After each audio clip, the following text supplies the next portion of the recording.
गुप्ता जी बिना पढ़े आए हो ना आज फिर से? क्या पढ़ा था उस दिन मैंने? इससे आसान क्वेश्चन और क्या दूंगा मैं? जब पूरी एल लेंथ का मास m है तो यूनिट लेंथ का मास कितना होगा? और l/3 लेंथ का मास कितना होगा? कोई बताने की जरूरत है? m/3 जब पूरी लेंथ का मास m है तो 1/3 का मास कितना होगा? m/3। उससे मैंने बोला था आपसे जब इसको आप उठाएंगे तो आप चेन का सेंटर ऑफ मास या सेंटर ऑफ सीजी यहाँ ले लो, कितना गैप आएगा यहाँ से? l/6। तो पोटेंशियल एनर्जी यानी वर्क डन निकालना है आपने। वर्क डन किसके बराबर होता है? वर्क डन किसके बराबर है? mgh। मास कितना है? m/3 इंटू जी।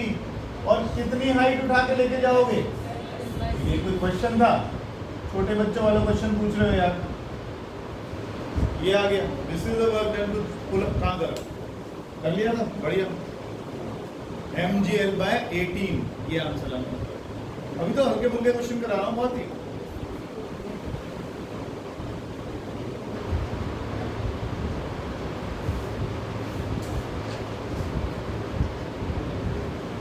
तो कल हमने पावर शुरू किया था।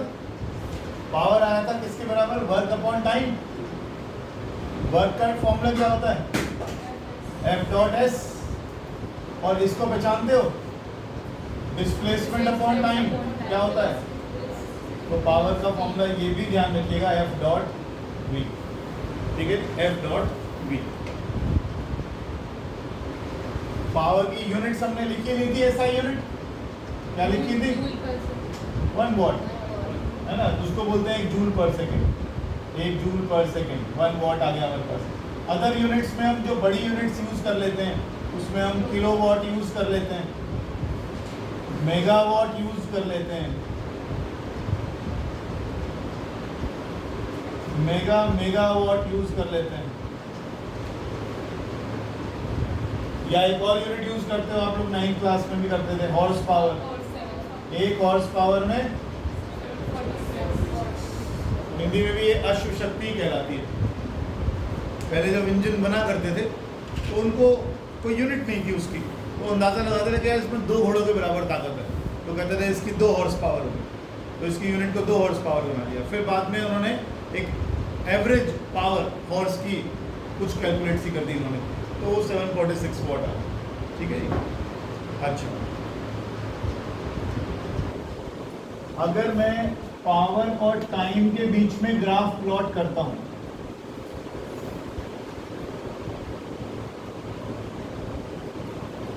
तो इसके नीचे का एरिया क्या देगा?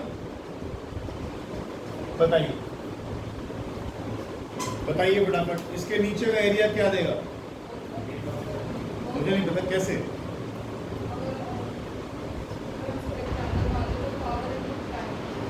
ठीक बात है, power into time. Power into time क्या देगा? Work done. बिल्कुल ठीक है, एरिया गिव्स वर्क डन। लिख लीजिएगा कहीं पर।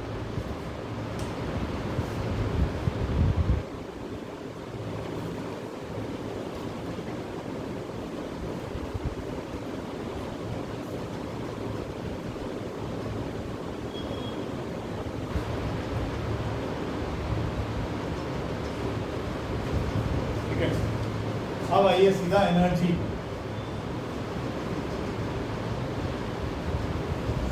छोटा सा चैप्टर है, होपफुली आज नहीं तो कल अगली क्लास में वर्क बाय एनर्जी की थ्योरी खत्म हो जाए।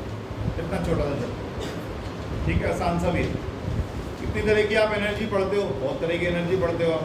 कौन कौन सी? Chemical energy, kinetic energy, potential energy और हीट एनर्जी, साउंड एनर्जी, पता नहीं कितनी तरह की एनर्जी पढ़ते हो। केमिकल एनर्जी है ना, सब तरह की एनर्जी है। एनर्जी कोई सी भी हो, यूनिट क्या आएगी? ऐसा यूनिट जूल, ऐसा यूनिट आएगी जूल। कुछ भी हो, एनर्जी कोई सी, हाथी घोड़े बिल्ली बंदर किसी की भी हो, एनर्जी एनर्जी हो। एनर्जी में जो हम पढ़ते हैं नॉर्मली, जो हम पढ़ेंगे यहाँ पर इस साल, मैकेनिकल एनर्जी, जो कि 2 तरह की, जिससे हम वर्क डन कर सकते हैं। एक होती है पोटेंशियल एनर्जी, हम 2 तरह की पढ़ते हैं। एक पढ़ते हैं ग्रेविटेशनल पोटेंशियल एनर्जी और एक पढ़ते हैं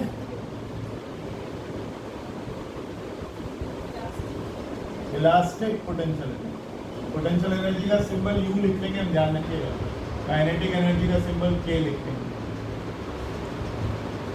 बेसिक इसी चीज़ जो तुम 9-10 में पढ़ के आए हो वही है। काइनेटिक एनर्जी क्या होती है? Energy due to motion. अब वो मोशन चलने से हो, भागने से हो। ओके, ये क्या कौन था? वो तो पैसे में बाहर आ गए कुछ मुर्गे की बात। अच्छा, ये भी बढ़िया, आरामदायी। अच्छा अच्छा, बहुत बढ़िया। मैं ये कह रहा किसकी मुर्गे गर्दन दबा दी। Kinetic energy due to any type of motion, rolling motion, vibratory motion, कुछ भी बॉडी को हिलना चाहिए अपनी जगह से, तो मोशन कौन सा हो गया? काइनेटिक। ठीक है ना। ग्रेविटेशनल पोटेंशियल एनर्जी, किसी बॉडी को आपने एक लेवल से उठा के ऊपर ले गए, तो उसमें कौन सी एनर्जी स्टोर हुई?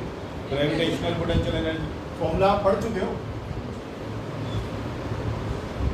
इस साल आपको पता लगेगा इस एग्जैक्ट फॉर्मूला है ही नहीं, आप कुछ और सीखेंगे।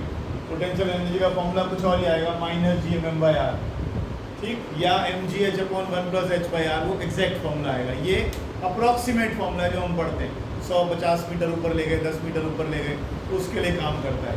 इस साल हम पढ़ेंगे। इलास्टिक पोटेंशियल एनर्जी, गुलेल चलाइए ना खूब, गुलेल को पकड़ के खींचते हो तो उसके अंदर कौन सी एनर्जी आ गई? Elastic potential energy. ये तो छोटे छोटे कंसेप्ट है जो 9th में पढ़ रखे हैं, है ना। अच्छा, एक छोटा सा वो कर लेते हैं, derivation of kinetic energy with calculus method. Derivation of kinetic energy with calculus method. Calculus method,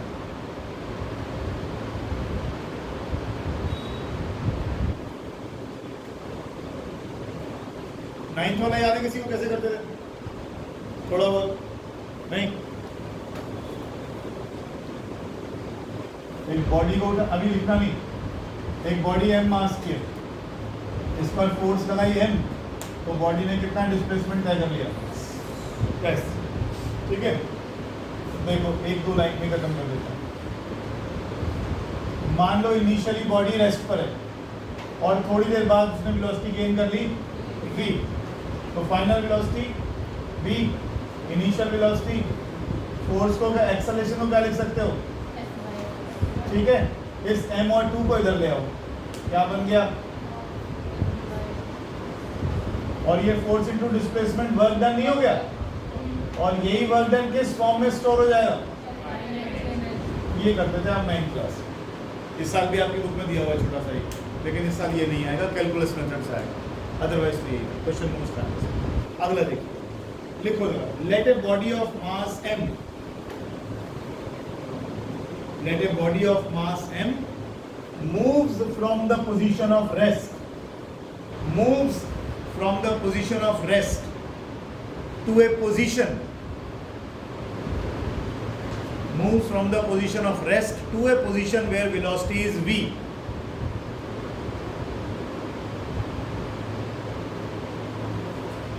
With the application of force F, with the application of force F,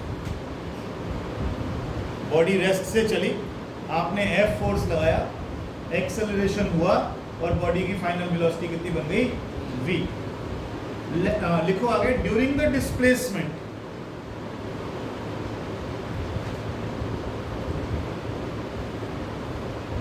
comma, small work done by the force,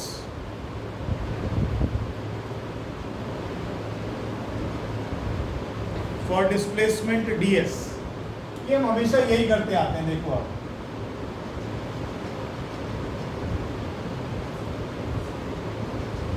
अभी फिलहाल हमने एक assumption लिया है इसमें, क्या? आपकी body जिस तरफ फोर्स भी उस तरफ भी लग रही है जिस तरफ आपका डिस्प्लेसमेंट हो रहा था। एंगल कितना आ रहा है? 0 डिग्री। अदरवाइज मैं क्या लिखता? F.ds। तो क्या लिखा जाता? A B cos theta, cos 0 1 होता है ना।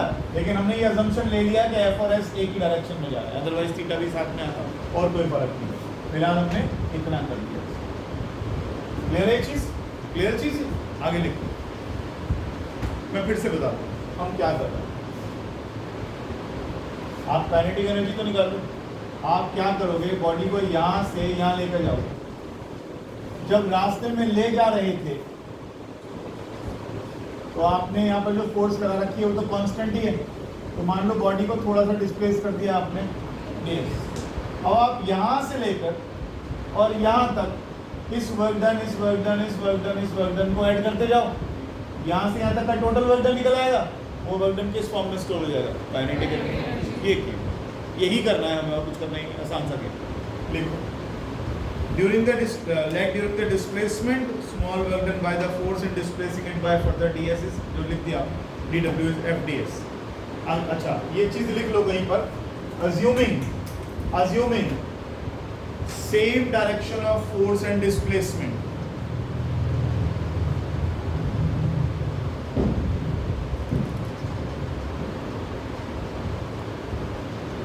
ठीक है ना। अच्छा फोर्स को क्या लिख सकते हैं, एक्सेलरेशन को क्या लिख सकते हैं, rate of change of velocity with time, इसको क्या कह सकते हो, बोलो v। ठीक है, इनिशियल वेलोसिटी कितनी लेकर चले थे, फाइनल वेलोसिटी कितनी कर देना चाहते हो, ये तो कर रहे हो, लिखो। क्या करोगे, इस छोटे छोटे वर्क को निकाल कर जोड़ लोगे, जोड़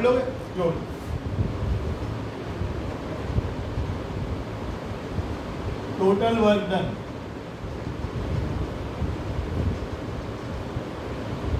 मास कैसा है, कांस्टेंट, v बदलेगा, कहां से बदलना शुरू करेगा, 0 से। कब तक बदलोगे, जब तक v ना कर दो वेलोसिटी। m बाहर निकाल लिया, v की पावर कितनी है, 1। रूल क्या कहता है, v की पावर 1 + 1 अपॉन, यानी v²/2, v²/2। लिमिट्स रख दो 0 से v। इस v की जगह पहले अपर लिमिट डालो, फिर इस v की जगह लोअर लिमिट डालो, upper limit minus lower limit, ये क्या आ गया देखो, हाफ तो बाहर आ गया, v² - 0 यानी हाफ mv² आ गया। और हम लास्ट में एक लाइन लिख देंगे, कुछ समझ में नहीं आ रहा तो पूछ लो, चुप नहीं बैठे रहना है। कहाँ पर क्या किया,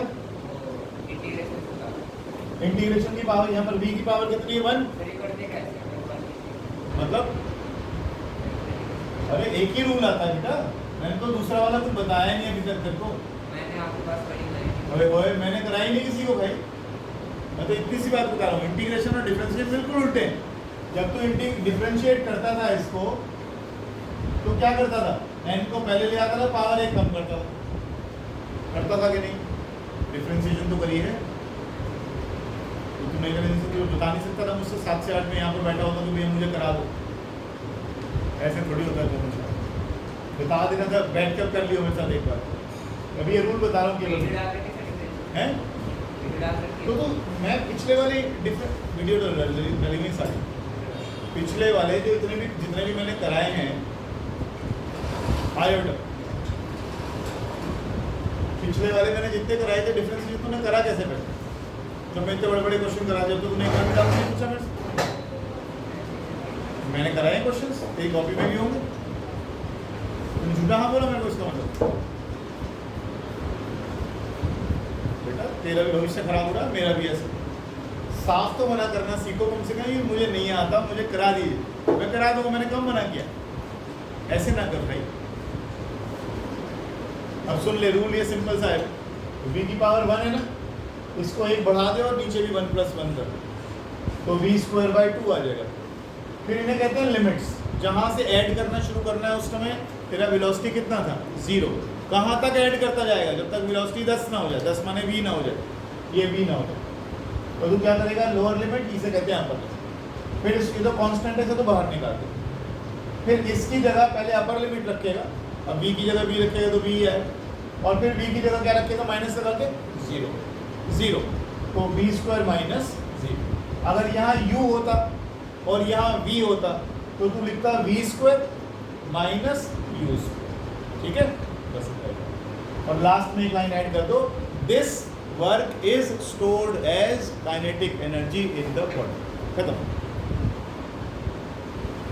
this work is stored as kinetic energy in the body.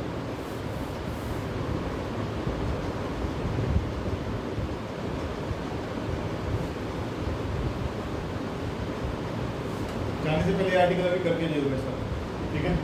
अभी मैंने कुछ कराया नहीं है, सिर्फ ये बता रहा था कि काइनेटिक एनर्जी का फॉर्मूला होता है हाफ mv स्क्वायर, उसकी डेरिवेशन बताई है और कुछ नहीं करा।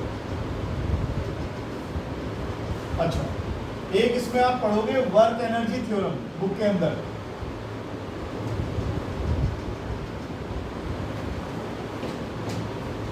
उसमें और इस डेरिवेशन में एक चीज का फर्क है। क्या? अभी आपने क्या बोला कि जब बॉडी को हमने शुरू में रखा था तो बॉडी की इनिशियल वेलोसिटी कितनी थी? 0। अब मान लो बॉडी की वेलोसिटी है 10, आपने फोर्स लगाई, बॉडी की वेलोसिटी हो गई 15 मीटर पर सेकंड। कुछ दूर चल भी गई होगी ऑब्वियसली, इतनी देर 5 मीटर 10 मीटर 20 मीटर कुछ ना कुछ चल भी गई होगी। अब मुझे ये बताओ ये काइनेटिक एनर्जी में चेंज कैसे आया उसमें? ये जो 10 से 15 वेलोसिटी हो गई अपने आप हो गई? क्या हुआ होगा? क्या हुआ होगा? वर्क हुआ होगा, फोर्स लगी होगी, वर्क हुआ होगा। बिना वर्क के तो काइनेटिक एनर्जी नहीं बढ़ने की। Energy can not be created, इस बात को दिमाग में बिठा लो। ना एनर्जी डिस्ट्रॉय होएगी ना एनर्जी क्रिएट होएगी, इस बात को बिल्कुल दिमाग में बिठा लो। अगर यहाँ इसका कुछ मास भी रहा होगा, इनिशियल वेलोसिटी मान लो u ले ली, फाइनल वेलोसिटी मान लो v ले ली, यहाँ पर एनर्जी कितनी रही होगी इसके पास? यहाँ आ गई half mv square. Kinetic energy में चेंज है? हाँ है। अगर एनर्जी में चेंज है तो कुछ ना कुछ पीछे कारण ढूंढो, कुछ वर्क डन मिलेगा। या तो कोई एनर्जी खर्च हुई होगी या कुछ ना कुछ तो है, ढूंढो। ठीक, तो ये जो वर्क डन होता है इसी वजह से क्या होती है? Kinetic energy change. तो work done is equal to change in kinetic energy. ठीक है जी, ध्यान रखिएगा इस पर। इसी को आप वर्क एनर्जी थ्योरम बोलते हैं। बुक में डेरिवेशन दी हुई है इसकी। जैसे आपने काइनेटिक एनर्जी का डेरिवेशन किया ना, फोटोकॉपी कर लेना। सिर्फ फर्क इतना है, इनिशियल वेलोसिटी 0 मत ले लेना, u ले लेना। तो क्या चेंज होएगा? अब सुन ध्यान से, भविष्य तो उम्र। इनिशियल वेलोसिटी कितनी हो गई? u। अब 0 की जगह डाल दे और 0 की जगह डाल दे, तो ये जो तेरे को दिखाई दे रहा है दो एनर्जी का डिफरेंस, ये क्या है? Change in kinetic energy. और ये किस वजह से हुई? क्योंकि आपने वर्क किया। वर्क से एनर्जी, एनर्जी से वर्क। एनर्जी और वर्क की डायमेंशन भी तो सेम होती है, याद है? कितनी? वर्क की भी वही होती है, एनर्जी की भी वही होती है। एनर्जी से वर्क होएगा और वर्क से एनर्जी। घर में पानी चढ़ाने वाली मोटर चलती है, वो क्या खाती है? एनर्जी। इलेक्ट्रिकल एनर्जी क्या करती है? वर्क। एनर्जी को किस में कन्वर्ट कर देती है? वर्क में। ठीक, वो वर्क किस फॉर्म में स्टोर हो जाता है? Potential energy in water. पानी को टंकी में चढ़ा देता है ऊपर, तो टैंक में पानी स्टोर हो गया, पानी टैंक में स्टोर हो गया। ऊपर नीचे से नल खोलोगे, पानी ऊपर से धड़ाम गिरेगा नीचे through the pipe, through the pipe. तो ऑब्वियसली उसमें क्या स्टोर करवा दिया आपने? Kinetic energy, sorry potential energy. ठीक है, फिर आप नल खोलोगे, फिर वर्क हो गया दोबारा। तो ये लगातार कन्वर्ट होता रहता है आपस में। ठीक है, वर्क एनर्जी थ्योरम में इससे अलावा कुछ नहीं है। अच्छा, काइनेटिक एनर्जी में और वेलोसिटी में अगर मैं ग्राफ बनाता हूँ तो क्या आएगा? कैसा आएगा? हाथ से शक्ल बनाओ, हाथ से लिखा हुआ है। हाँ,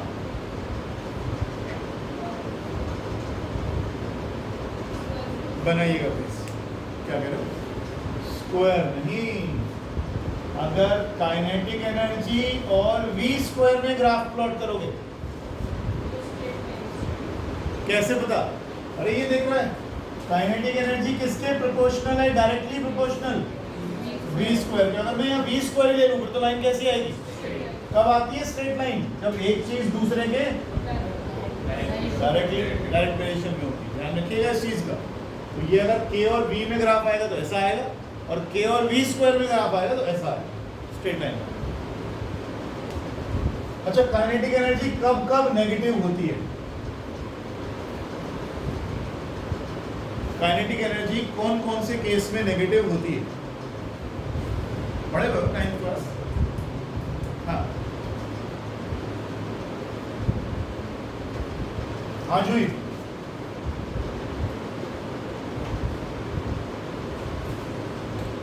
मास कभी नेगेटिव होता नहीं, वेलोसिटी नेगेटिव हो सकती है लेकिन सिर पर क्या रखा है, तो ध्यान रखिएगा कि कभी नेगेटिव नहीं होती, it is always kinetic energy negative होती ही नहीं, कभी भी नहीं होगी, ध्यान रखिए।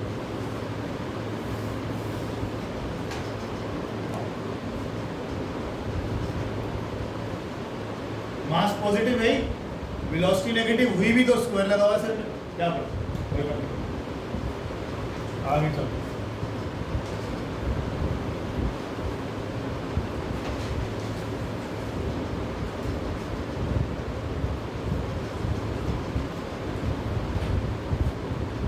रिलेशन बिटवीन कुछ है नहीं, बम बम मान क्या हो गया,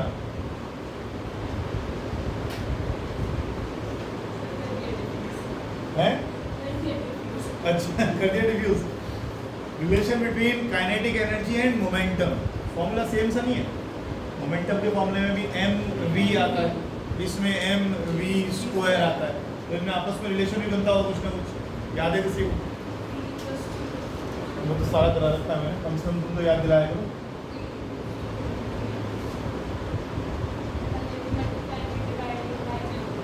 यही होता है, एक काम करो, इसको m से मल्टीप्लाई भी कर दो और डिवाइड भी कर दो, कर दिया? क्या ये मोमेंटम का स्क्वायर नहीं बन गया? तो 2m को तो इधर ले आओ, तो क्या ये p स्क्वायर नहीं बन गया? तो p किसके बराबर आ गया? इतना इंपॉर्टेंट रिलेशन है मैं बता नहीं सकता, इतने काम आएगा, इतने न्यूमेरिकल हैं ढेर भर भर के इसके ऊपर। सबसे इंपॉर्टेंट रिलेशन है काइनेटिक एनर्जी और मोमेंटम के बीच। अभी कुछ वो स्कूल लेवल के क्वेश्चन आएंगे, वो आपसे बोलेगा बताओ काइनेटिक एनर्जी अगर 25% बढ़ गई है तो मोमेंटम में कितना परसेंट चेंज आ गया? करवाऊँ एक? लो करो करो, लिखो लिखो फटाफट, पहला क्वेश्चन लिखो।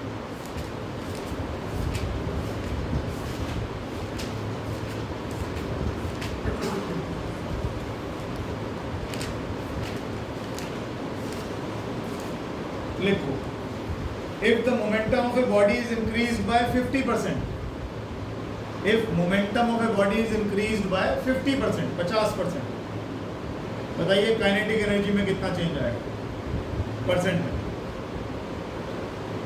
काइनेटिक एनर्जी में कितना परसेंट चेंज आएगा? निकालिए।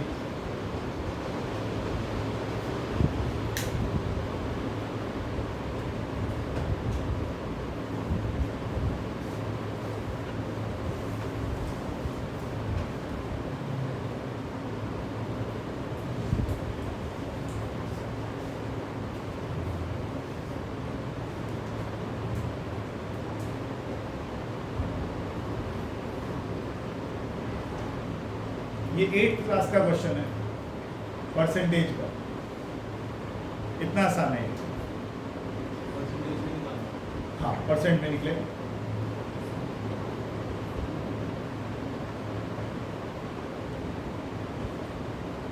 और ऐसा क्वेश्चन गुप्ता जी स्कूल में 110% आएगा, ध्यान रखिए, इसे छोड़िए।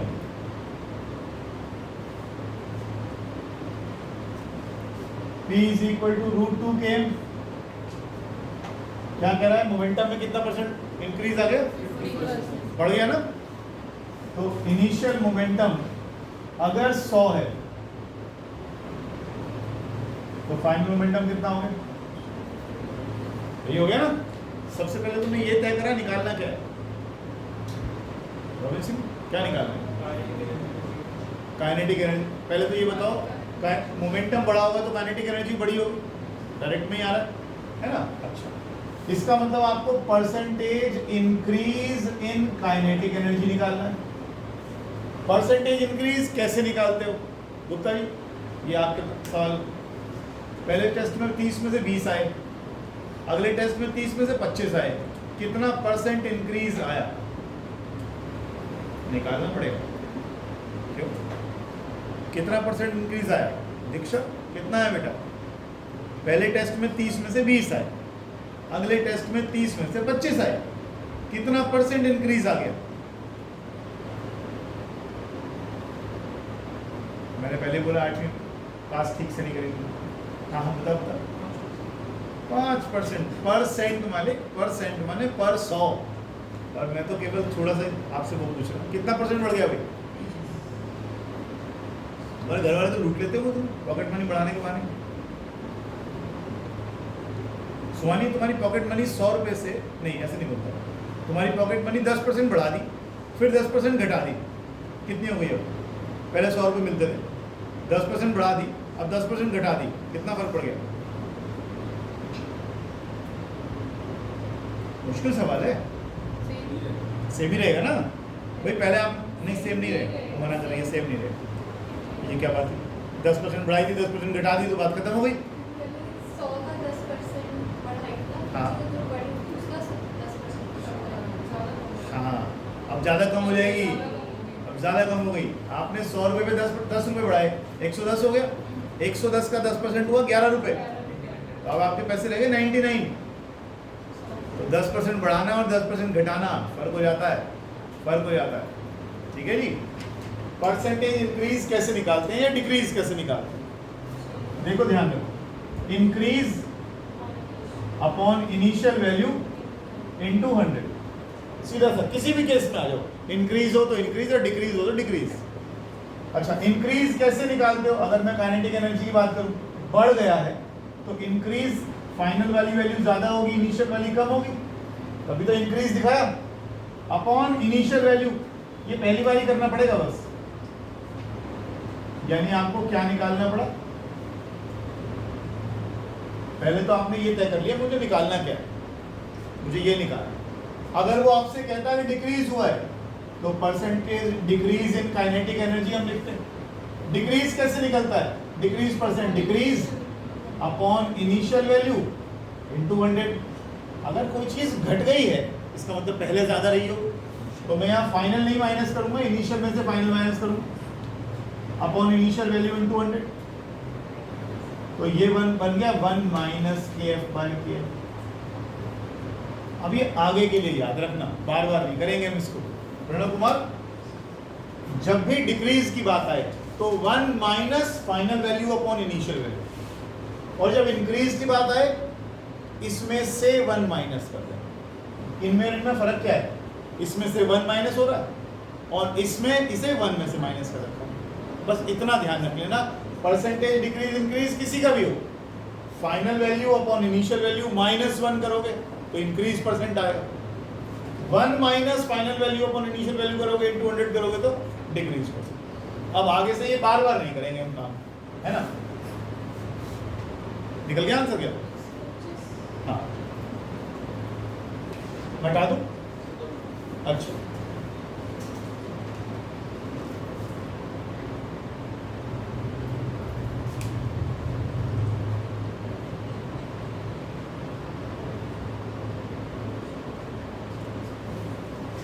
सौ लेकर नहीं करेगा तो फंस जाएगा। 100 लेकर ही कर, नहीं तो लंबे लंबे क्वेश्चन हो जाएंगे। हम छोटे बच्चे थोड़ी अब 100 लेकर ना करेंगे। परसेंट माने पर 100, सबसे आसान हो जाता है, बिल्कुल आसान हो जाता है। हटा दो, हटा दो भाई। देखो जरा, तो आपको ये कंफर्म हो गया कि KF/KI -1 इनटू 100 करना है। क्या काइनेटिक एनर्जी का फॉर्मूला यहां से निकाल नहीं सकते हो? P²/2m वैल्यू तो पुट करनी है, रखते हैं। क्या ये 2 और m कांस्टेंट नहीं है? फिर चक्कर में क्यों पड़ रहे हो? 2m को बार बार लिखने की। चलो पहली बार में लिख देता हूं। चलो पहली बार में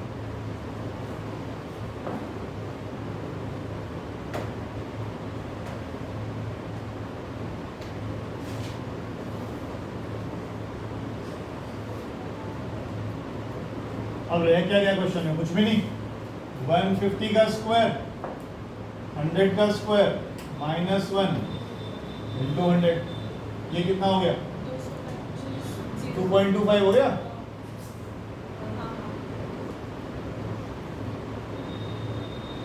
भाई 15 का स्क्वायर होता है 225, 2 जीरो आगे लगे, नीचे 10,000 है, ये आ गया आपका 1.25 इंटू 100।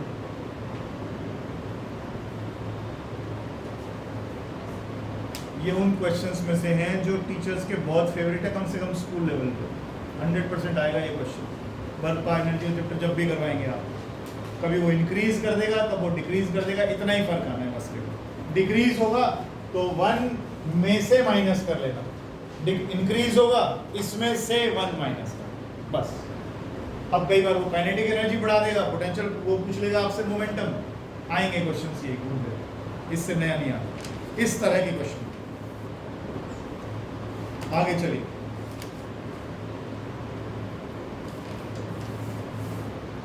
पोटेंशियल एनर्जी, हेडिंग डालिएगा पोटेंशियल एनर्जी। ना मिटाओ, ये ना मिटाओ, कैलकुलेशन दिखाऊंगा। मुझे जो आर्टिकल समझ में नहीं आया वो कुछ, मुझे फॉर्मूला समझ में आ गया परसेंटेज इंक्रीज डिक्रीज का, तो फिर ये सवाल मत पूछा था मेरे से। पोटेंशियल एनर्जी, इसके बारे में 2 छोटे छोटे नोट देख लो। Potential energy which arises due to force of attraction, potential energy which arises due to force of attraction is always negative. अब वो मैग्नेट की रिपल्शन हो, किसी चार्ज की रिपल्शन हो, कैसे भी, अगर रिपल्सिव फोर्सेस हैं तो पोटेंशियल एनर्जी नेगेटिव आई, सॉरी रिपल्शन लिखवा दिया मैंने, अट्रैक्शन ना, अट्रैक्शन जैसे जैसे तुम लोग केमिस्ट्री में पढ़ते हो, एक न्यूक्लियस है, पॉजिटिव चार्ज का न्यूक्लियस है, नेगेटिव चार्ज का इलेक्ट्रॉन इसके चारों तरफ चक्कर काट रहा है। अब इसने इसको बांधा हुआ है, कैसा सिस्टम है ये, बाउंड सिस्टम है, और बाउंड सिस्टम तो तभी होगा जब क्या होगी, अट्रैक्शन होगी। अगर मैं इन दोनों की काइनेटिक एनर्जी, पोटेंशियल एनर्जी निकालता हूं, तो वो पोटेंशियल एनर्जी कैसी आएगी, नेगेटिव। ठीक है, 12वीं क्लास में जाओगे जब आप समझ लोगे इसको, कि पोटेंशियल एनर्जी का फॉर्मूला होता है सिर्फ R, के कोई कांस्टेंट होता है, Q चार्जेस हैं, एक चार्ज पॉजिटिव है, एक चार्ज नेगेटिव है, तो मल्टीप्लाई करोगे तो ये ऑब्वियसली माइनस ही आएगा। तो अट्रैक्शन की वजह से कहीं पर भी आए, इवन आपकी ये अर्थ, इसके चारों तरफ ये मून चक्कर काट रहा है, इन दोनों की भी पोटेंशियल एनर्जी निकालोगे, वो भी कैसी आएगी, नेगेटिव। तो अट्रैक्शन की वजह से पोटेंशियल एनर्जी हमेशा कैसी आएगी, नेगेटिव, और रिपल्शन की वजह से हमेशा पॉजिटिव, एंड वाइस वर्सा लिख देना।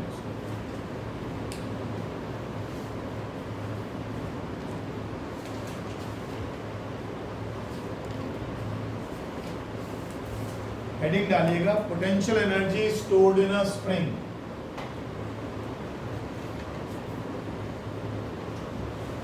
Potential energy stored in a spring. इसके बाद कोलिजन शुरू हो जाएगा, नया आर्टिकल। ये सब कुछ छोटे बच्चों वाले क्वेश्चन।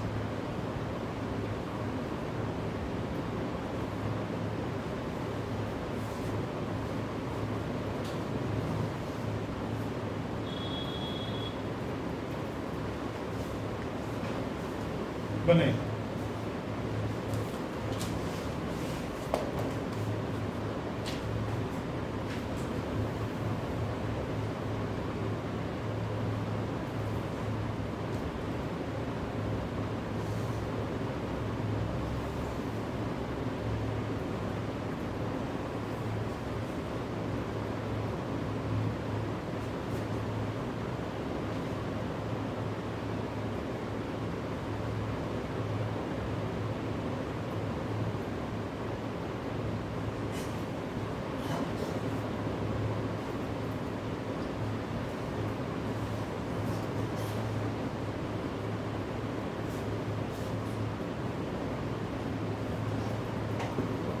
ये इसकी कौन सी पोजीशन हो गई, मेन पोजीशन।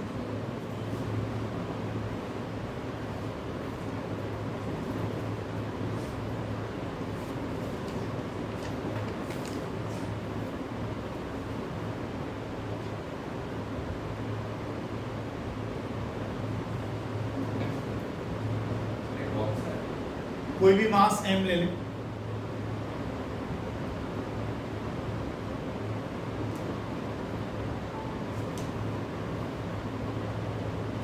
बोलूं?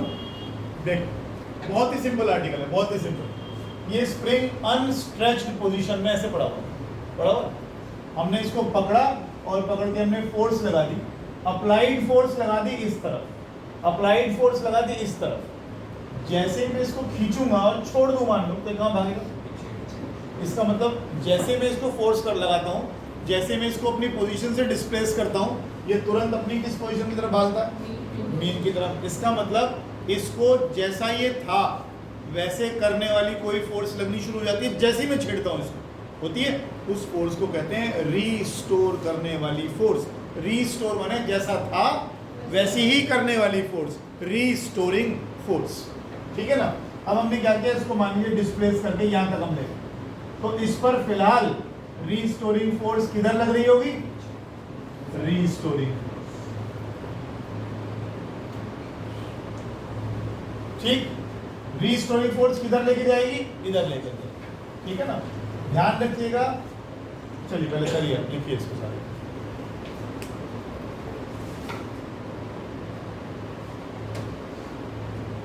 बोलूं? जितना ज्यादा आप इसको डिस्प्लेस करते जाओगे और दूर ले जाओगे और दूर ले जाओगे और दूर ले जाओगे, आपकी रीस्टोरिंग फोर्स उतनी ही बढ़ती जाएगी, बढ़ती जाएगी, बढ़ती जाएगी। इसे हम कहते हैं हुक्स लॉ। फोर्स किसके प्रोपोर्शनल है? डिस्प्लेसमेंट। अगर मैं इन दोनों को प्रोपोर्शनल के साइन को हटा दूं तो ये साइन यहाँ पर क्या आ जाता है? कांस्टेंट। कांस्टेंट क्या होता है? इसे कहते हैं constant of proportionality and is called, हाँ बोलो बोलो, spring constant and is called spring constant, ठीक है। लिखते जाइए। ये छोटे मोटे स्ट्रेचेस के लिए काम करेगा। पता लगा 4-5 मीटर खींच दिया तुमने पढ़ लिया, थोड़े छोटे स्ट्रेचेस के लिए ही काम करता है। जब आप SHM पढ़ोगे बाद में लास्ट के चैप्टर में, तो वहां पर हम इसको क्या बोलते हैं? वहां पर क्या बोलते हैं इसको? वहां पर स्प्रिंग कांस्टेंट या वहां वाला बता दिया, या फोर्स कांस्टेंट। अगर यहां से K निकालोगे तो किसके बराबर आएगा? Restoring force per unit displacement. और एक साइन इसमें लगा रहता है माइनस का, ये क्यों लगा हुआ है?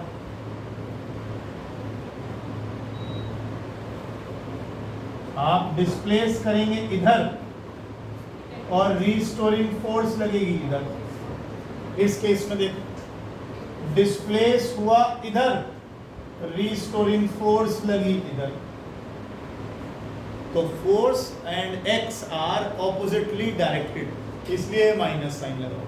तो यहां पर लिख देते हैं f and x are oppositely directed.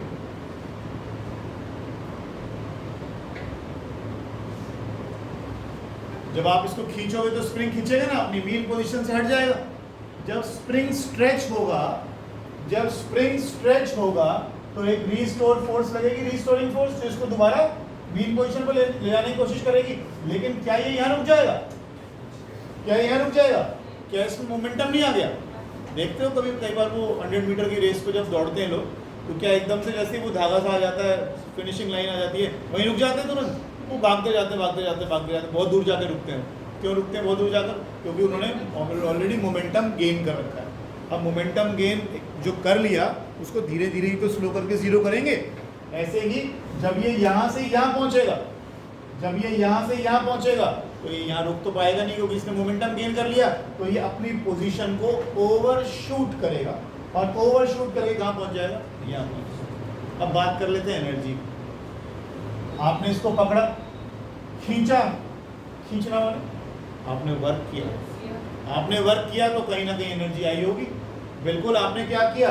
ये जो स्प्रिंग देख रहे हो ना, इसके स्प्रिंग पहले इतने पास पास थे, आपने खींच के इतने दूर दूर कर दिए, तो आपने क्या कर दिया, स्ट्रेच कर दिया। स्ट्रेच करने का मतलब जो वर्क आपने किया वो इस स्प्रिंग के अंदर पोटेंशियल एनर्जी, कौन सी potential energy, elastic potential energy की फॉर्म में स्टोर हो गया। किस में, स्प्रिंग। स्प्रिंग, अब स्प्रिंग में एनर्जी आ गई। अब स्प्रिंग कहता नहीं, इसको वापस लाएंगे खींच के, रिस्टोरिंग फोर्स लग गई इस पे। अब देखो, जब आप बिल्कुल यहाँ पहुंच गए तो आपके पास जो पोटेंशियल एनर्जी थी वो कैसी थी, मैक्सिमम। भाई इससे ज़्यादा मैं नहीं खींच रहा हूँ इसको, यहीं तक ले आया इसको। अब पोटेंशियल एनर्जी कैसी है, मैक्सिमम। अच्छा, अभी हालांकि हम इसको विद फॉर्मूला प्रूव कर देंगे। काइनेटिक एनर्जी कैसी होगी यहाँ पर, मोमेंटरली वो रुक गया है, यहाँ से बहुत तेजी से आएगा और जब यहाँ पहुंचेगा तो इस पॉइंट पर काइनेटिक एनर्जी कैसी होगी, मैक्स, ये वाला यूज करें। जब छोड़ा तो भागा, भागती हुई चीज में कौन सी एनर्जी होती है, ठीक। और यहाँ जब आया वो उतरी, यहाँ आया तो सबसे तेज चल रहा था, एनर्जी सबसे, काइनेटिक एनर्जी सबसे ज्यादा थी। सारी की सारी पोटेंशियल एनर्जी धीरे धीरे धीरे धीरे धीरे किस में कन्वर्ट हो गई, और यहाँ से ही तो काइनेटिक एनर्जी पोटेंशियल निकाली थी। पोटेंशियल कितनी हो गई है, जीरो। झूला झूलते हो ना, पेंडुलम को देखते हो, 9वीं क्लास में पढ़कर आए हो। पेंडुलम को यहाँ, ये कौन सी पोजीशन है, यहाँ से उठा के ऊपर ले गए, कौन सी एनर्जी आ गई, पोटेंशियल एनर्जी आ गई। कैसी हो गई, लेकिन यहाँ रुक गया तो काइनेटिक एनर्जी जीरो।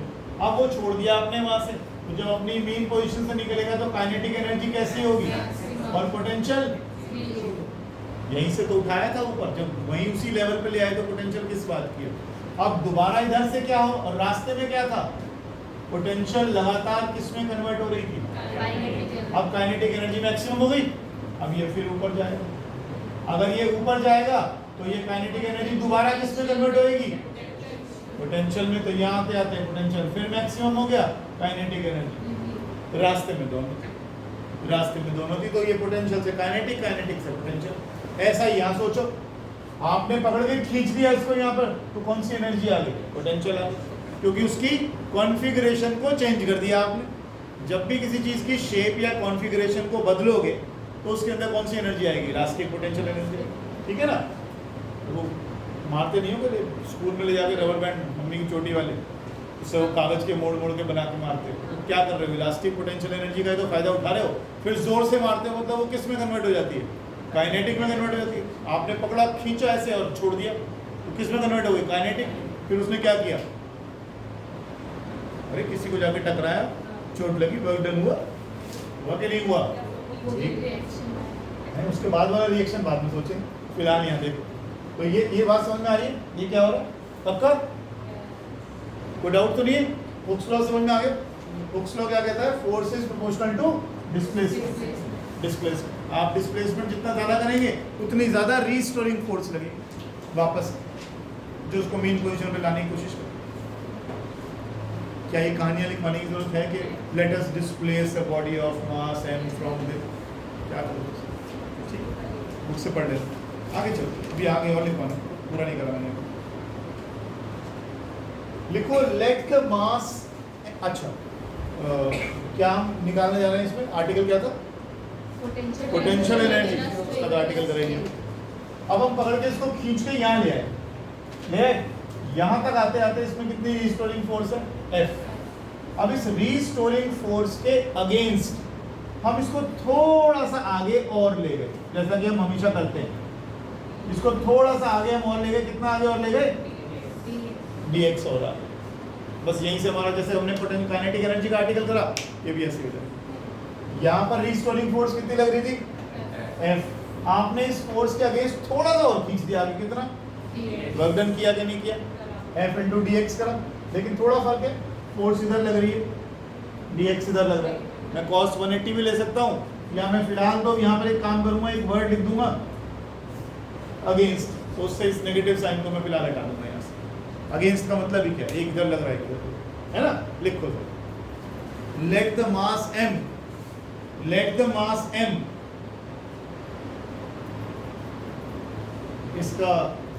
इसका नाम ना, जगह का नाम, पॉइंट का नाम B लिखना, let the mass m at B is displaced by a small distance dx.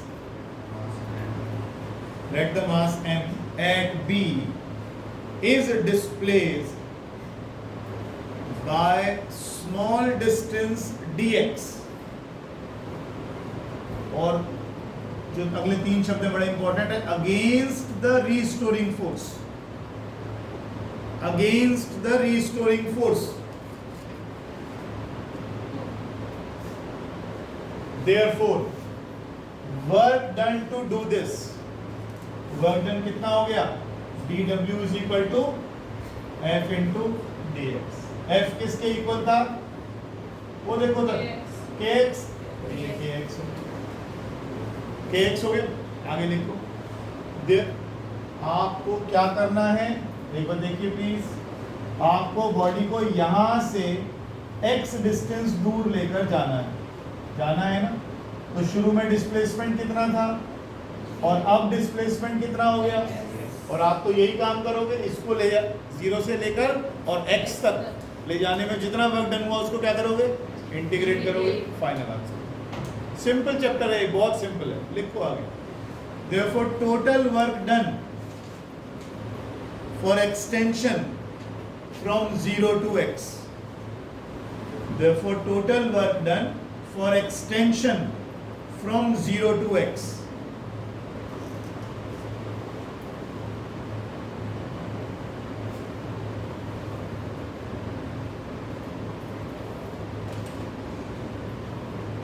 K तो कांस्टेंट है, बाहर निकाल दो.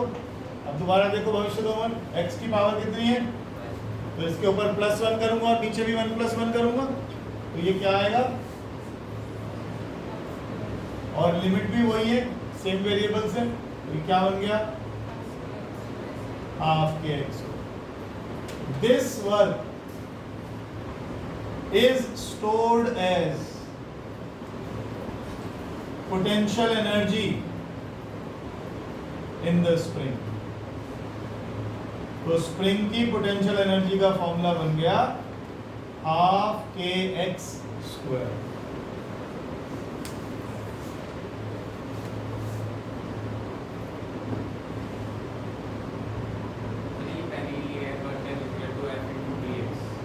हाँ जी, वर्क होता है फोर्स इनटू डिस्प्लेसमेंट. फोर्स हमने लिख दी हुक्स लॉ से kx के बराबर. यहाँ kx आ गया. k क्योंकि कांस्टेंट है तो हमने उसको इंटीग्रेशन से बाहर कर दिया. बाकी तो वही रूल है तेरा 1 + 1. फिर से बोल रहा हूँ, चीजें वही हैं.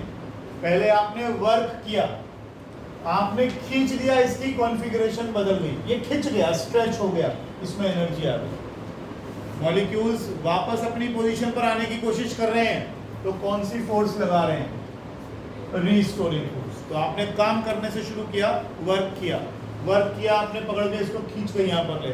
वो नहीं होता बच्चों का, बचपन में वो गाड़ी चलाते थे आप चाबी वाली, तो पहले चाबी भरते थे उसमें. तो चाबी भरने से कभी तोड़ के देखिए हो? उसके अंदर ऐसा स्प्रिंग होता था, ऐसे वाला कॉइल्ड स्प्रिंग होता है उसमें. हाँ, तो जब आप चूड़ी भरते हैं ऐसे करके उसको चाबी भरते हैं, तो क्या होता है? ये पास हो जाएगा, ऐसा ये ऐसे हो जाएगा. और जब आपने अगर इसकी शेप कॉन्फ़िगरेशन नॉर्मली ऐसी है, अब आपने क्या किया? इसको बांधा हुआ है इन्होंने व्हील से. अब ये क्या करेगा? दोबारा खुलने की कोशिश करेगा, दोबारा अपनी शेप रीगेन करने की कोशिश करेगा जैसा ही था. इसको जोड़ देते हैं छोटे से व्हील के साथ, छोटा सा गियर लगाते हैं, उसके साथ व्हील जोड़ देते हैं साथ में, तो पहिए चलने लगते हैं. पहले आपने चाबी भरी, चाबी भरने से क्या हुआ? पोटेंशियल एनर्जी आ गई. वो पोटेंशियल एनर्जी अब धीरे धीरे वर्क करेगी और गाड़ी को चला देगी. पोटेंशियल एनर्जी का गेम आप बचपन से करते हैं, ठीक है ना. आगे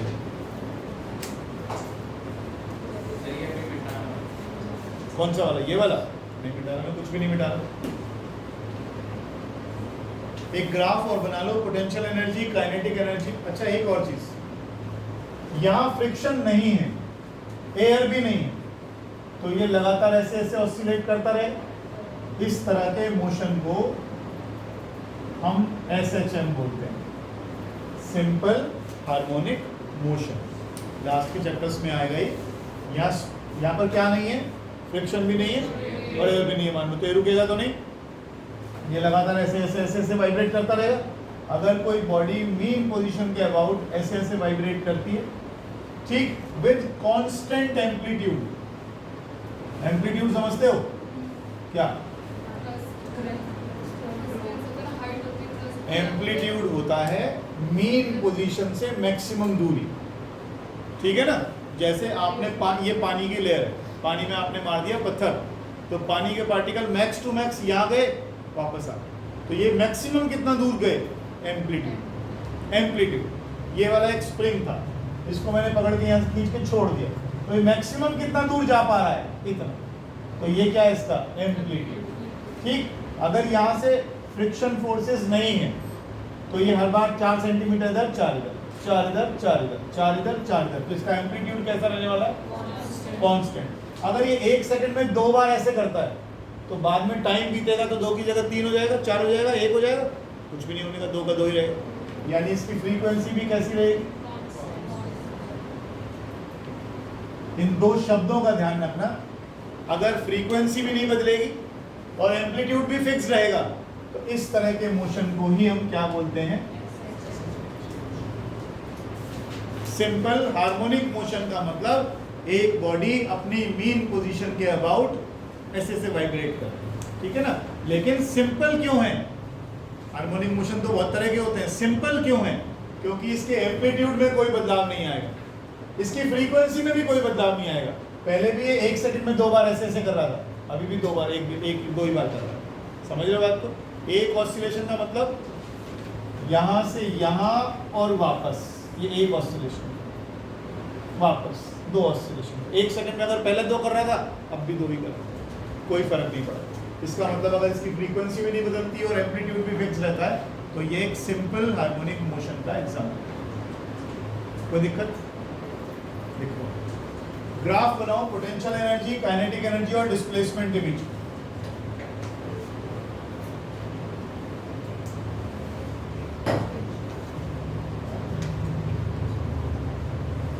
पोटेंशियल एनर्जी को फॉर्मूला लिख दिया, हाफ के एक्स स्क्वायर हमने अभी।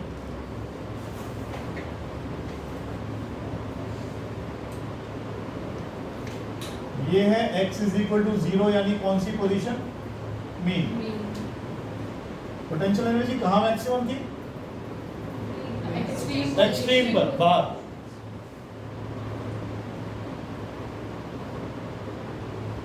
ये आ गया एक्सट्रीम पोजीशन। ये किसका ग्राफ है? पोटेंशियल एनर्जी, ठीक है। जब आप काइनेटिक एनर्जी का ग्राफ बनाइएगा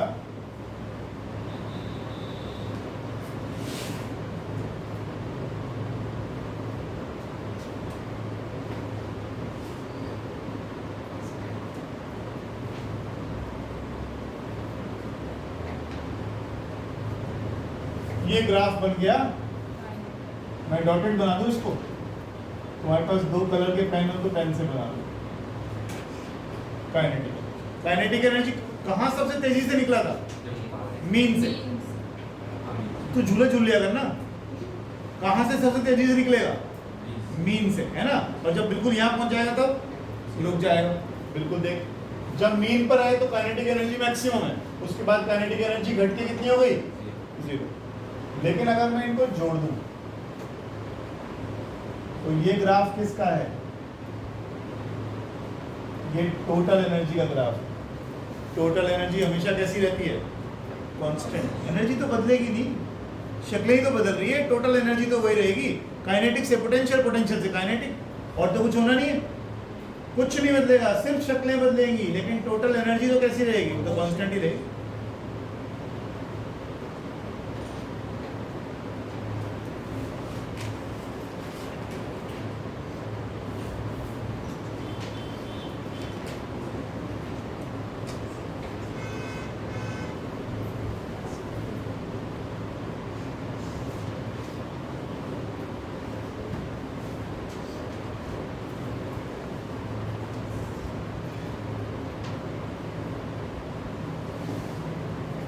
वैसे तो ये अभी बाद में आएगा, थोड़ा सा कंसेप्ट आ रहा है बुक में तो मैं आपको बता देता हूँ। देखो इंटरनल एनर्जी, इंटरनल एनर्जी। देखो internal energy of A system, internal energy of a system is the energy possessed by its atoms or molecules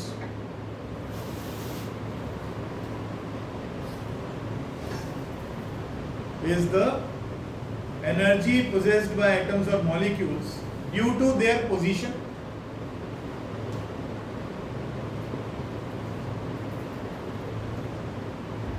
or due to their configuration,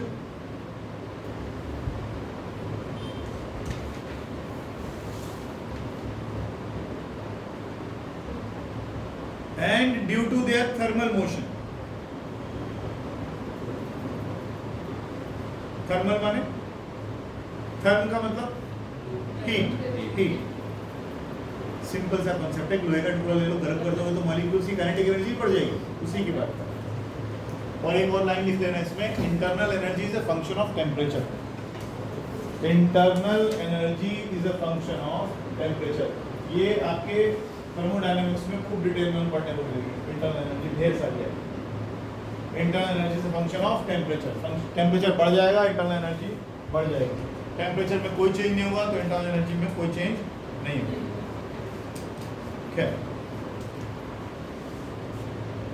law of conservation of energy क्या कहता है? Energy can not be created और, लेकिन ऐसा नहीं होता, गलत है। नहीं, वो तो है ही, वो तो लॉ का ही फॉर्म है, लेकिन ये गलत है। एनर्जी क्रिएट भी होती है, एनर्जी डिस्ट्रॉय भी होती है। कहाँ देखा तुमने? क्या मतलब है इसका?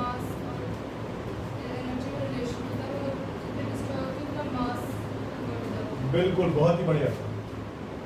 Mass energy equivalence.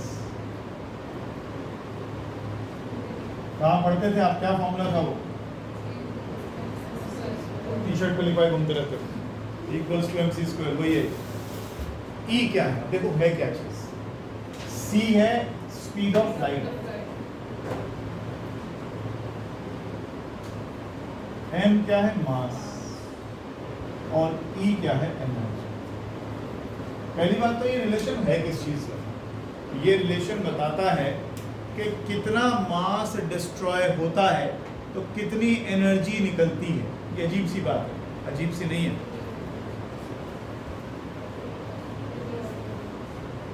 इसके बारे में तो सभी को मालूम है।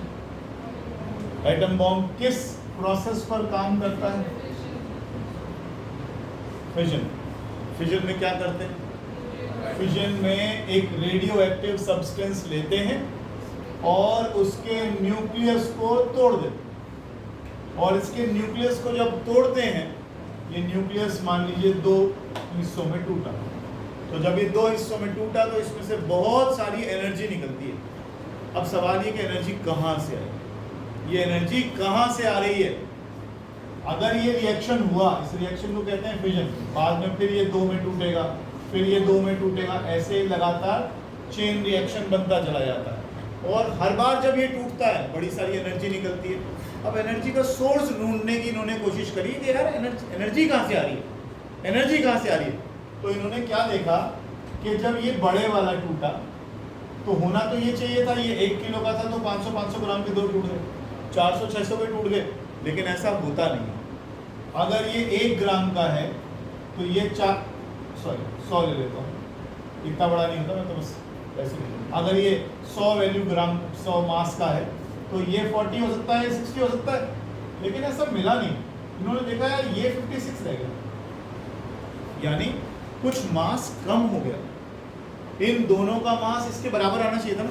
जब यही तोड़ा है आपने, इसी के 2 टुकड़े हुए हैं, तो इन दोनों का मास बराबर आना चाहिए था इसके, लेकिन ये मास बराबर नहीं आता। इस मास में कुछ कमी आ जाती है।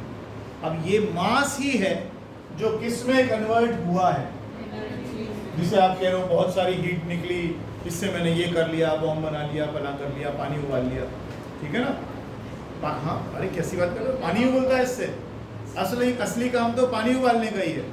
ये जो हीट निकलती है इससे हम स्टीम बनाते हैं, स्टीम से हम अपने पावर प्लांट्स चलाते हैं। ये तो इसका गलत यूज है।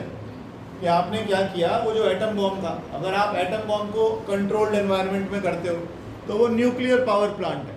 न्यूक्लियर पावर प्लांट में आप न्यूक्लियस तोड़ते रहते हैं, हीट निकलती रहती है, आप उससे पानी उबालते रहते हैं, स्टीम बनाते रहते हैं, अपना बिजली बनाते रहते हैं। लेकिन अगर आपने ये उठा के कहीं पर खुले में छोड़ दिया तो तुम्हें पता ही है फिर एटम बॉम्ब बन गया। एटम बॉम्ब ने क्या किया, ये हर बार क्या होगा, ये न्यूक्लियस टूटते रहेंगे, बहुत सारी एनर्जी निकलेगी। वो तुम देख चुके हिरोशिमा नागासाकी में क्या हुआ। तो अब तो बहुत बड़े बड़े हैं, वो तो पटाखे थे छोटे छोटे से, वो तो बहुत छोटे पटाखे थे जो फोड़े गए थे उस टाइम। अब तो बहुत ही बड़े हैं, अब तो कोई हिसाब ही नहीं है। पाकिस्तानियों वाला छोड़ दो, बाकी सब उनके पास तो 250 ग्राम वाले भी हैं, ऐसा बताया जाता है। उनके मंत्री बोलते हैं कि हमारे पास पाव पाव भर वाले भी, पता नहीं कैसे बनाते हैं वो, लेकिन अब किलो टन्स में जाता है। भयंकर इतने बड़े बड़े हैं कि इतना न्यूक्लियर मटेरियल। देखते हो कई बार एरोप्लेन्स खरीदते हैं, जब भी कोई देश खरीदता है तो वो क्या कहते हैं, सुनते नहीं हो ध्यान से, अब सुनना, ये इतना किलोग्राम का न्यूक्लियर वॉरहेड अपने साथ लेकर उड़ सकता है। तो गौर करना आप इन वर्ड्स पे, वो न्यूक्लियर, कितना न्यूक्लियर मटेरियल लेकर वो उड़ सकता है, कितना बड़ा बॉम्ब लेके उड़ सकता है। एरोप्लेन्स के बारे में जब भी हम खरीदते हैं तो कहते हैं ये इसको भी लॉन्च कर सकता है, इसको भी फेंक सकता है। उसका मतलब उसकी कुछ ना कुछ उठाने की कैपेसिटी है, वेइंग कैपेसिटी है, वो उसको लेके उड़ सकता है। ठीक है, तो ये एटम बॉम्ब। अब मास से क्या बन गई, एनर्जी। एनर्जी, अच्छा ध्यान रखना इन चीजों का। अब हम, इसका मतलब तो एनर्जी कंजर्व नहीं हुई, एनर्जी बढ़ गई, एनर्जी पैदा हो गई, कहां से बन गई, मास से बन गई। अब हम ना इसको थोड़ा करेक्ट कर लेते हैं, हम पूरा पूरा ये नहीं कहते। अच्छा एक और चीज देखते हो, मास भी तो गायब हो गया। आप तो law of conservation of mass भी पढ़ते हो ना, law of conservation of mass, कि mass can not be created और डिस्ट्रॉयड। यहाँ तो कुछ और ही हो रहा है, मास एनर्जी में कन्वर्ट हो रहा है, डिस्ट्रॉय हो रहा है मास। तो हम इसको थोड़ा क्लियर कर लेते हैं। हम ये कह देते हैं ना तो एनर्जी के बारे में बात करो, ना मास के बारे में बात करो।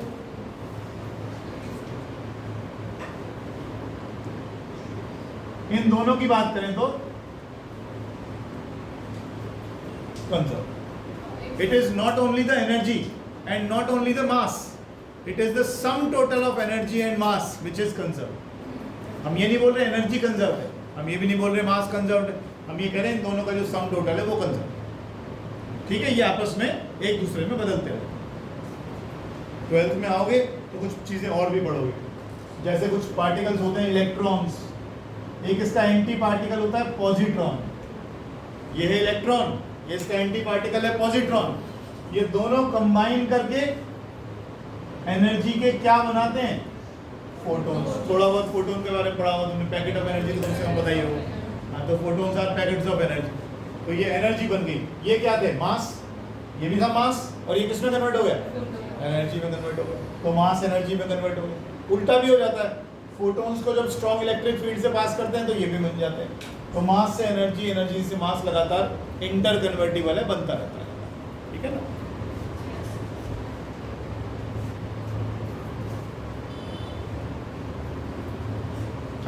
ये ध्यान रख लेना, जब भी 1 AMU, AMU समझते हो, हाँ, कितना होता है किलोग्राम में, कितना होता है 1 किलोग्राम में कितना। अरे तुमने बोला 1 U, हाँ हाँ पता है, क्या होता है 1 U किसके बराबर होता है,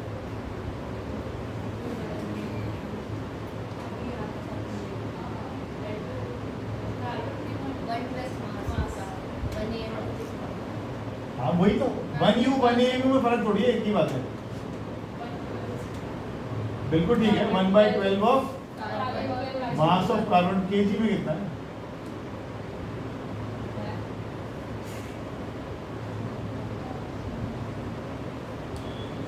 ध्यान रखिएगा। ठीक है जी।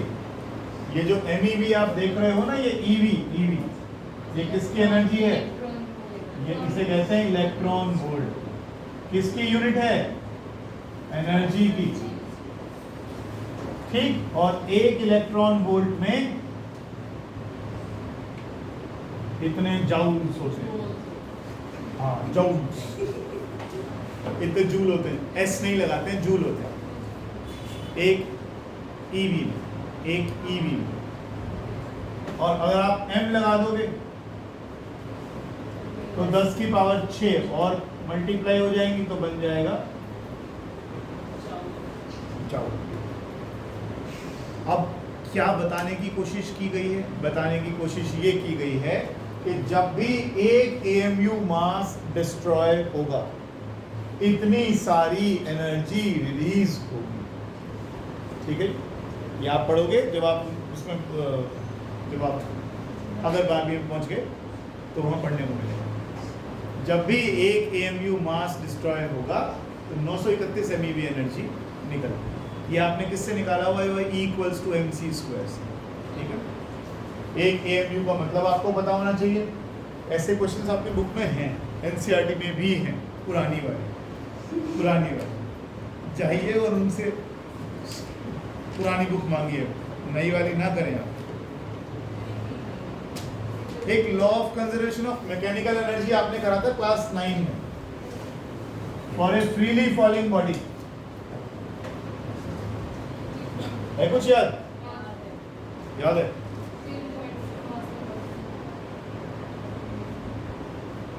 Conservation of energy, mechanical energy for a freely falling object. आज हमारा प्यारा बच्चा तेजस नहीं आया, सो रहा होगा। स्कूल से आ जाते हैं ना, थकान होने लगी बच्चों को।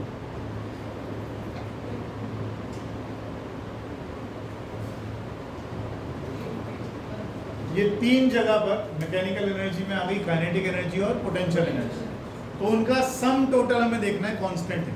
देखिए बहुत आसान है, वही 9th वाला है, रिपीट कर रहा हूँ उसके बाद। आपने m मास ले लिया और यहाँ से इसको क्या कर दिया? ड्रॉप कर दिया। जब आपने इसको ड्रॉप किया तो फिलहाल तो पकड़ा हुआ है, तो काइनेटिक एनर्जी कितनी है यहाँ पर? मान लो आप अभी ग्राउंड से कितना ऊपर हो? h, ये डिस्टेंस मान लिया x, ये डिस्टेंस बच गया। ठीक है जी, तो यहाँ पर पोटेंशियल एनर्जी कितनी है? x mg। कितनी ऊंचाई पर हो? h हाइट पर, तो पोटेंशियल एनर्जी कितनी है? mg।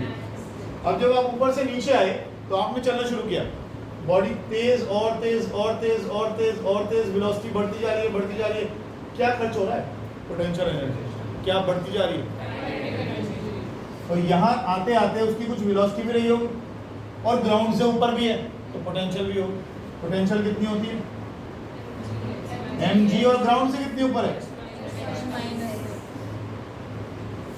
और काइनेटिक की बात करें तो काइनेटिक निकाल देते हैं, v² - u² 2as ले लो। यहाँ से यहाँ गिरी, छोटे रॉबिन, a से b आई, फाइनल वेलोसिटी निकालनी है, इनिशियल 0, कितना चल कर आए हो? x, तो v² कितना आ गया? 2gx। काइनेटिक एनर्जी कितनी है? रूट कहाँ से आया भैया रानी? कितनी आ गई काइनेटिक एनर्जी? तो काइनेटिक एनर्जी आ गई mgx। तुम्हें जरा जोड़ना दोनों को, mgx से -mgx कट गया, क्या बचा? हम तो कंजर्वेशन की ही बात कर रहे हैं, हम तो ये कह रहे हैं फ्रीली फॉलिंग बॉडी की टोटल एनर्जी सभी जगह कंजर्व रहेगी, सेम रहेगी। हमने ऊपर भी निकाली, देखो इन दोनों को टोटल करो, टोटल एनर्जी कितनी आ रही है? mgh। पहले भी mgh, अब भी mgh, है ना। c पर भी निकाली देता हूँ, इतना कर लिया तो c पर हाइट तो अप्रोक्सीमेटली 0 हो गई। अब c को ये मत कहिएगा ग्राउंड पे टच हो गया है, just before hitting the ground. c ground पर नहीं है, just before hitting the ground, ground पर बस टकराने ही वाली है। ठीक है ना, तो हाइट तो अप्रोक्सीमेटली, तो पोटेंशियल एनर्जी तो इसमें होगी नहीं, काइनेटिक एनर्जी मैक्सिमम नहीं होगी, वो भी उस फॉर्मूले से निकाल लूंगा मैं।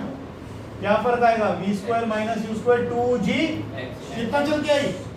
h। Very good. और v² की जगह क्या डाल दूं?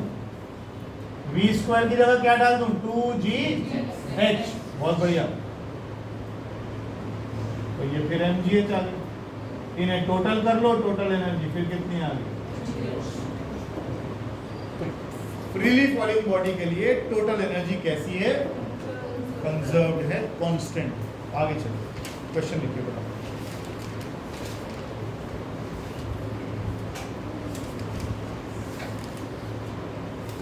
अगर मैं तेज चलूं तो मुझे बता दें। जैसे आज कुछ खास हमने ज़्यादा किया नहीं, सिंपल सी चीज़ें करी छोटे बच्चों वाली।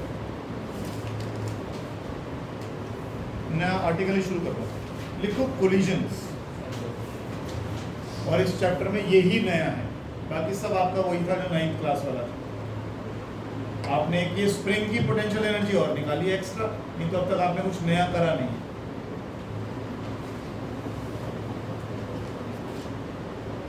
ना बेटा बता दो।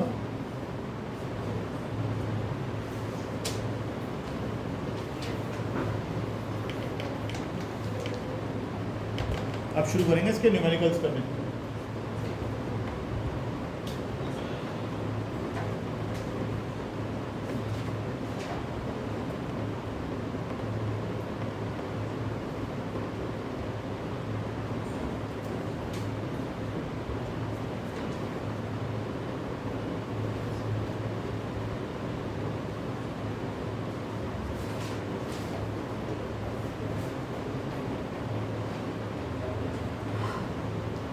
करने शुरू।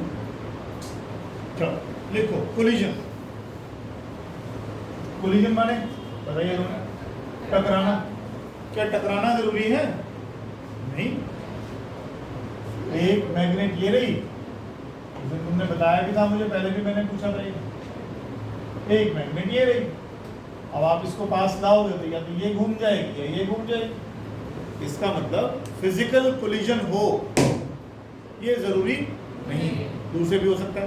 कोलिजन तो ये भी कहलाएगा, कोलिजन वो भी कहलाएगा कि दो गाड़ियां टकरा गई आपस में, कोलिजन टकरा। कोलिजन कितने तरह के हम पढ़ते हैं? देखिए 2 तरह के हम कोलिजन पढ़ेंगे यहाँ पर।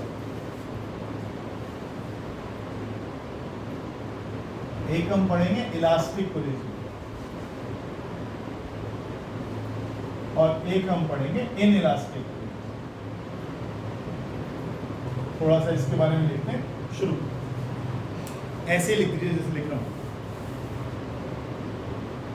इलास्टिक कोलिजन एक तरह का आइडियल कोलिजन है, और आइडियल चीजें दुनिया में नहीं होती हैं, एग्जिस्ट नहीं करती, लेकिन फिर भी हम किताबों में कहते हैं। जब तक हमें, अगर हमें वो कहता है कि कार टकराई, बॉडी टकराई, कोई चीज में कोलिजन हुआ, तो हम तो आइडियल मान के चलेंगे, है ना।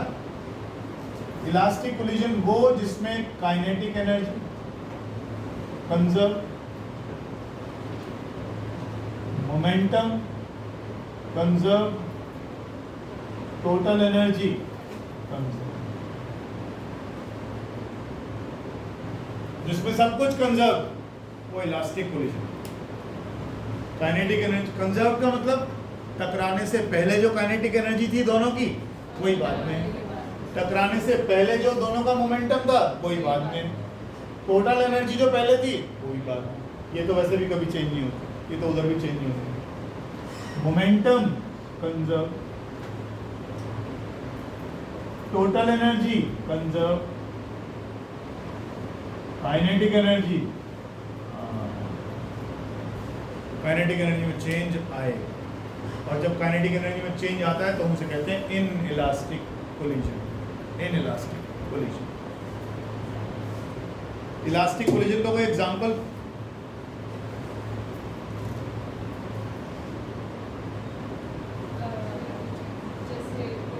जैसे कोई फेंको फेंको फेंको।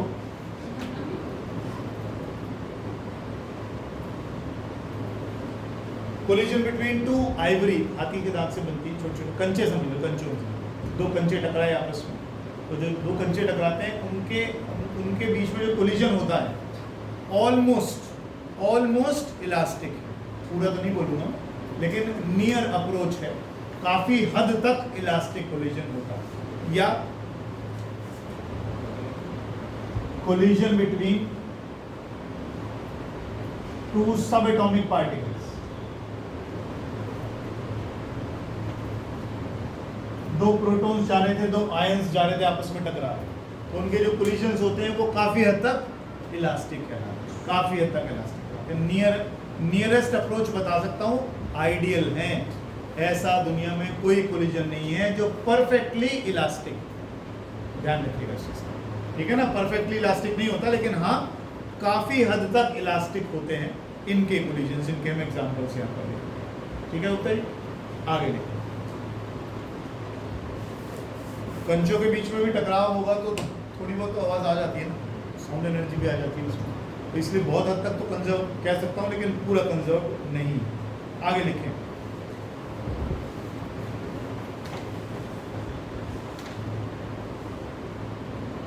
ये रही पता लगा फेस बनाने से क्या समझ में आया। एक और line, in a perfectly elastic collision, bodies stick together after collision.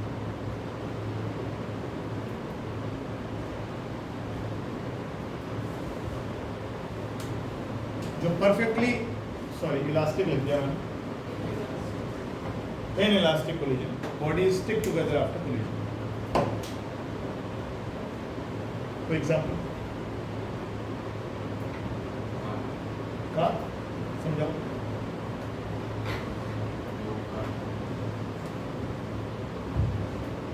एक आदमी भागा जा रहा है, पीछे से आपने इतनी सारी कीचड़ली मारी फेंक के उसकी शर्ट पे चिपक गई, इन इलास्टिक कोलिजन। और इससे बढ़िया काम नहीं है, फेविकॉल की जरूरत नहीं, कीचड़ उठाया आपने ऐसे मारा फेंक के गोली पे करते हो उसकी शर्ट पे जाके वो चिपक गई, और वो भी भाग रहा है उसके साथ वो कीचड़ भी भाग रही है। In elastic bodies stick together after collision. अब याद रहेगा इलास्टिक कहाँ पे है, नहीं एग्जाम्पल लिखना नहीं है, ये सिर्फ सुनना है, लेकिन ये एग्जाम्पल उसी का है जो बता रहा हूँ। एग्जाम्पल तो आप कुछ भी देख लो जिसमें आपने फेंक के मारा कुछ और दो बॉडी स्टिक चिपक गई आपस में, आपने यहाँ से कोई वो दुनिया तो बच्चे खेलते रहते हैं उससे स्लाइम सी, मान लो वो चिपकती नहीं है मेरे ख्याल से, मान लो क्या खेला तो मैं भी तो वो फेंक के मारा, मान लो आपने दीवार पे चिपक गई इलास्टिक कोलिजन, ठीक है। लिखो elastic collision in one dimension. अब यहाँ से नई चीजें शुरू हो रही है जो आपने अभी तक नहीं करी। Elastic collision in one dimension, इसे हम हेड ऑन कोलिजन भी बोलते हैं। हेड ऑन कोलिजन, सीधा सीधा टकराव।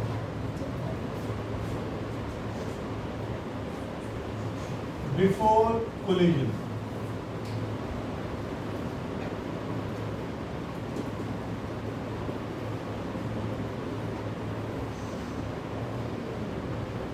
दो बॉडीज ले ली हमने, दोनों के मासेस ले लिए, दोनों की वेलोसिटी ले ली, टकराने से पहले दोनों की वेलोसिटी थी u1 और u, बनाते चलिए साथ साथ। इस बॉडी को A ले लीजिए, इस बॉडी को B ले।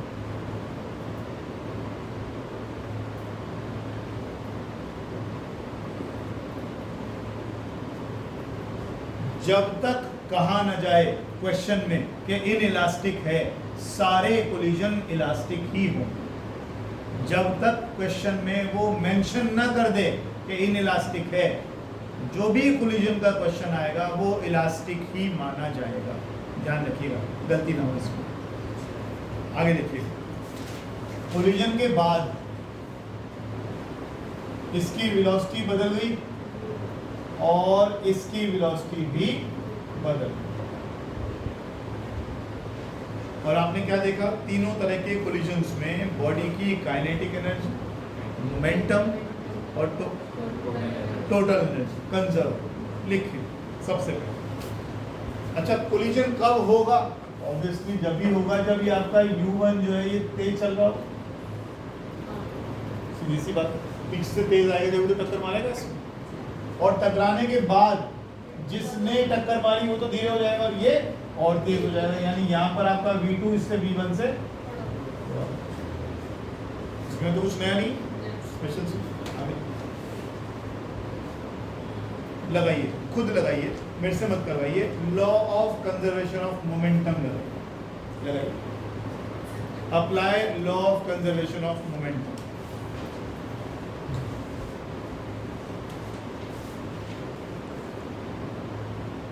Law of conservation of momentum. Kashish, law of conservation momentum क्या कहता है कि मोमेंटम टकराने से पहले और सेम रहेगा, तो मोमेंटम पहले क्या रहा,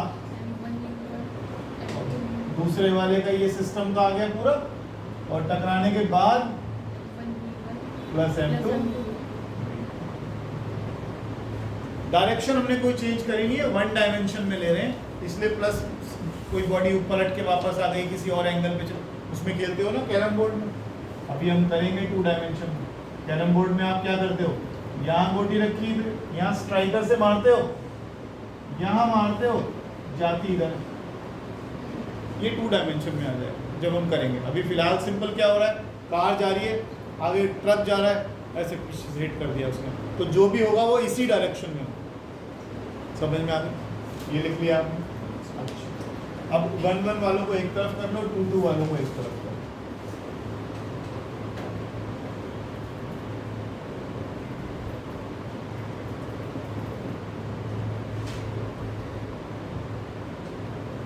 और इसको इक्वेशन नंबर 1 डालो।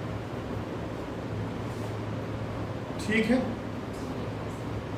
अब लगाइए law of conservation of kinetic energy.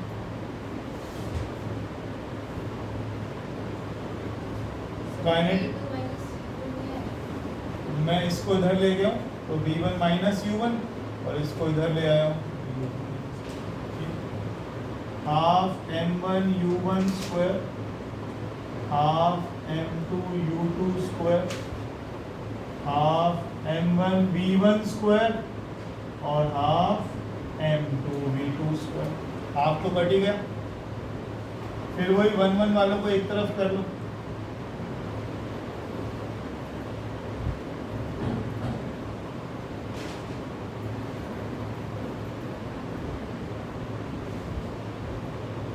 ये आ गई क्वेश्चन नंबर 2, और इसको यही छोड़ दो।